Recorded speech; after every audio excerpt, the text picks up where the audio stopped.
There have been many sophisticated efforts to predict stock market swings. We will take a brief look at the different models that have been formulated to predict stock prices. The first model is fractal geometry, created by Mandelbrot to describe various phenomena in nature. Mandelbrot, referring to himself as a fractalist, is the inventor of a mathematical concept that he coined fractals.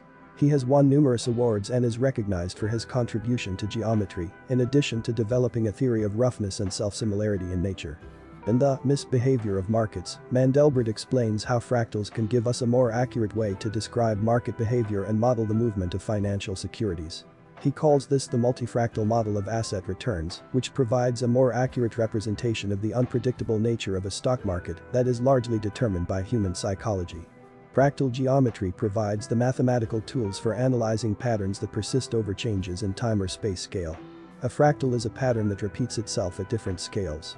A fern leaf resembles a fern frond, and 100 yards of coastline appears to be 100 miles of coastline. These patterns are known as invariances in mathematics. Since they hold that there are no invariances in economics, economists try to adapt their methods of analysis to account for variations in volatility. Finding the invariances and using a multifractal model to examine them is probably more effective, according to Mandelbrot. Another simple example of invariance is expressed in our ability to count. For a finite set of objects of any kind, there is a number to which we always arrive, regardless of the order in which we count the objects in the set. Invariances in the stock market are bubbles. Since financial prices scale, bubbles are inevitable. A stock that has gone from 1 to 10 is equally likely to then jump from 10 to 100. Mandelbrot shows that price fluctuations are not independent from one time period to the next, but instead follow a power law distribution. As a result, most financial models greatly underestimate financial risk. Depending on the day, prices barely move or they leap and plummet. And there is long-term dependence in markets.